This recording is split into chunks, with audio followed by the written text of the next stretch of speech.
Hello, beautiful motorheads. It's Annick.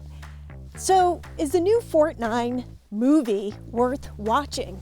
And before we even get into that, I want to talk a little bit about how I even found out about FortNine.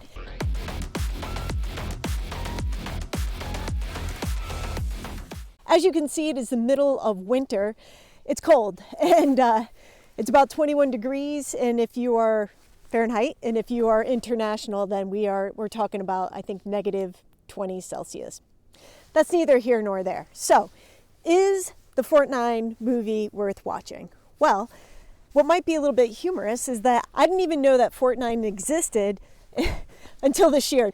I find the funny thing is that you can be on social media or YouTube or any of these things and just not even know that something exists. And we think that the algorithm will just put all this information in front of us, which it does, but sometimes it's a little bit arbitrary, right? So I've been on YouTube for, I don't know, since 2008. I don't know, doesn't matter.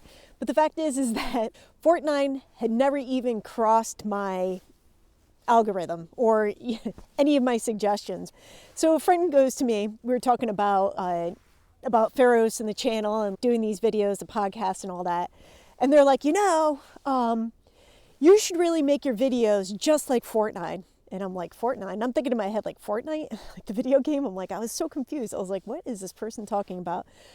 So I'm like, all right, people always have suggestions about what I should do with this channel, what I should do with the podcast, what videos I should make, et cetera, et cetera. And people love to voice their opinions and tell you what they think. So I had to check out who FortNine was. And I watched 10 seconds of a video and I started dying of laughter because I was like, okay, let's be realistic here and just point out that FortNine is basically the Canadian version of Revzilla. They are a motorcycle company that sells gear, parts, etc., etc.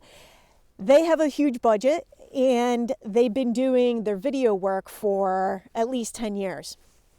And the things that really stood out to me about FortNine was just how awesome their video production is. And the host, Ryan F9, is amazing. Like, this guy, he's great.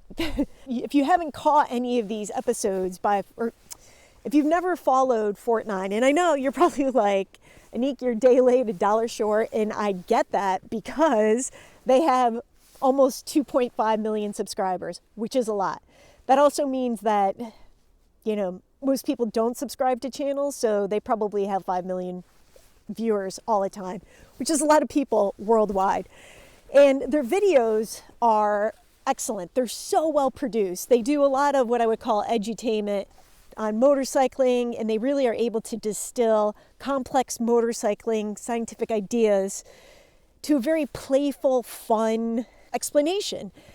And what they're really good at is doing these one solo long take shots where Ryan will walk and the filmographer or the video guy will basically just follow him and get these awesome shots. So major hats off to them. They're amazing. I want to give this background, and I also just want to mention them because if you are like me and they never crossed your algorithm, which I guess that happens, right? You might want to check out who they are. So I am going to put all this information in the show notes because I'm going to talk about a lot of different inspirations and people and such and things during this short podcast today. This also brings me to my friends over at Driven to Ride, which is a podcast. Now, Mark Long, who is the host, does Driven to Ride with Matthew Miles, but Mark Long I had as an interview here, which you'll find that also in the links in the show note. And Mark has also had me on his podcast. Well, a couple of weeks ago, I had been driving, which is, I drive a lot, and I was listening to his podcast on the Barber Museum. This is all going to make sense in a second. The Barber Museum was such a great episode. It was so good that I reached out to Mark and said, hey, buddy, I just want to let you know that was such an awesome episode. You nailed it, and it is just so well produced and edited. Hats off, my friend. And he said to me, well, thank you. And I think that it's going to get overshadowed by an upcoming interview that I have. Well, I thought that was interesting. And let's head inside because it's cold out here. I love it though. I do love the snow. I can't complain about this at all. We're finally getting a real winter. And the other day I saw the guys, it's finally, I'm pointing out that way like you can see. There's a lake that way. That way.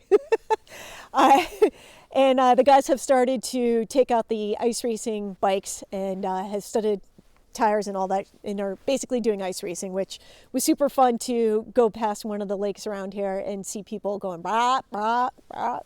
Oh, I love it. It makes me so happy. All right, let's head inside. Whew. It's cold out there.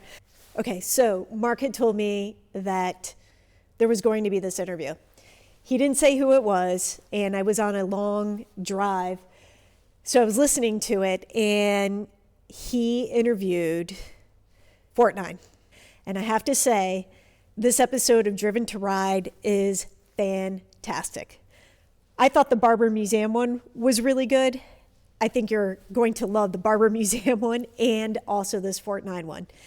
He went to Vancouver and interviewed Ryan F9, Connor, who is the co-host, and Edwin, who is the cinematographer who made the movie Yalla Habibi. I listened to this interview, and it's one of those things where, it's the middle of winter, obviously, because we're just outside. But like, what do you do during the winter? Like, you can wrench on the bikes. There's always something to do, but we're not riding. So there's all these night hours where it gets dark at 4:30 still. What are you going to do? Well, it's fun to listen to and watch motorcycle stuff because it gets you super psyched for the season.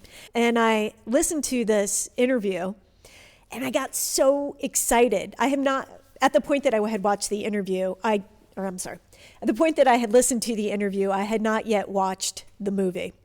But the interview made me super pumped to watch the movie because listening to the behind the scenes with Ryan, Connor, and Edwin, it sets the stage for what this adventure was going to be like. Now, I will say this, there are spoilers in the podcast. So if you do not want the end of the movie to be ruined for you, watch the movie first and don't listen to the podcast until afterwards. I was okay with knowing what the ultimate outcome would be. It was just a great interview. Sometimes you're like, wow, these people really nailed it. But I think that the podcast, from my perspective, when I listened to it, is that it really just kind of showed everybody's real personalities and what it took to have an undertaking like this. The premise of the movie is that they are trying to break a world record of circumnavigating the world within, just say, about 20 days. So the question is it worth watching, right? Hyped you up now. We know FortNine puts out really good videos, excellent motorcycle content. They have 2.5 million subscribers. They're the real deal. They know what they're talking about. Their content's engaging. But like, does that scale up into a movie? And I'm here to say, yes, it is absolutely worth watching. Were you surprised by that answer? I don't know, probably not. But I am going to say that what I loved about it is really the sense of adventure. It is super fun. It's a great watch. They did an excellent job filming it, which I have to say that in a round the world trip where you are on a time clock to beat a record, I cannot imagine that it was easy at all to make this happen. I don't want to give much away, but one thing I found out from the interview, and it's not a spoiler because they say in all the promos and stuff like that, is they rode Ducatis around the world. And Ryan F9, who's the main guy, he said that, he's basically bike agnostic, and I could totally relate to that. The funny thing was that they asked all these different manufacturers. I mean, these guys are hooked up. We're talking hooked up, okay? And most of the manufacturers, in fact, all the other manufacturers said, no, we can't support you doing this. And Ducati was the only manufacturer that was like, yes, we love a race, let's go. And they helped coordinate to make this happen, which I'm sure was no small feat. So hats off to Ducati, and like, way to win the race of just getting your name in front of everybody and showing what the motorcycles are capable of. The other thing that I found that was really interesting, and they touch on it in the interview, you see it in the movie, but it's one of the questions, what gear did you wear? And they're super honest in that they didn't really wear anything fancy gear-wise. Now, mind you, they work for a company that sells gear, and they just basically wore what they had, nothing fussy. You know, I can see like in there's a couple of climb, and I think that there's like some alpine store in there. But they have, in one shot, I mean, he's not even wearing motorcycle boots. He's wearing, they look like Red Wings. I thought that was really interesting because you want to do a world trip, and I love gear. So like I would have gone down the deep hole of trying to get the best gear and figure all that out.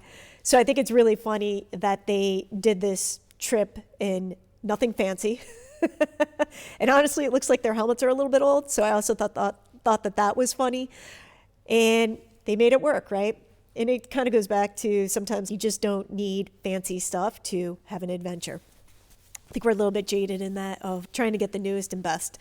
So I thought that was really cool that they were transparent about that because, again, they work for a company that sells gear, and yet they chose not to invest in anything fancy. I finished filming, and then there was something I forgot that I also wanted to say, which is, are there any negatives in the movie? And one thing that I saw in the comment section below the trailer on FortNine was a lot of foreign people had said that they had a hard time hearing or understanding what was being said in certain parts of the movie. I get that because doing any of this video work, it's really hard to get sound right. And they were capturing audio basically through the helmets and being a little bit separated from, say, the camera and such like that. So there are parts where it's a little bit unclear or muffled, but I give them a pass on that because I know personally firsthand how hard it is to capture that. But if English is not your first language, I suspect because enough people in the comment section were suggesting that there be subtitles, that I wouldn't be surprised if at some point they come out with a version that has subtitles, which I do think would help people who perhaps English is not their first language. Otherwise, besides that, I think that because of the visuals and the excitement of the movie, you will let that pass. Back to everything else I was saying. Lastly, the thing that I enjoyed about watching this is it's the middle of the winter. The days are short. We could be wrenching in the shop and catching up on things that we should be doing, motorcycle maintenance-wise. It's also a slower time of year. It's after the holidays. Everybody's food coma out and deciding whether or not they're going to do New Year's resolutions. There's this in-between time, January to March, especially here in the Northeast, where the riding is sketchy if you are going to go out or not. What else are you going to do to inspire yourself? And I feel like this movie is super inspiring. It's like when I watched the Baja 1000 movie. I don't know if you guys remember that, but it was released years ago, probably early 2000s. They show this scene where Mouse, who's one of the racers, is completely delirious from riding all day, and he gets off the bike and he basically doesn't even really know where he is. That true sense of capturing what it's like to do something that is so off the beaten track and also so not part of our daily lives is very fun and, like I said, very inspiring. So I think that watching a movie like this in the off season is even better because it's going to make you start thinking about, okay, what do I want to do this year? What fun adventure do I want to do? And believe me, it does not need to be this crazy trying to break a world record. Although if it is, I think that's super impressive, and reach out to me because we'll do an interview.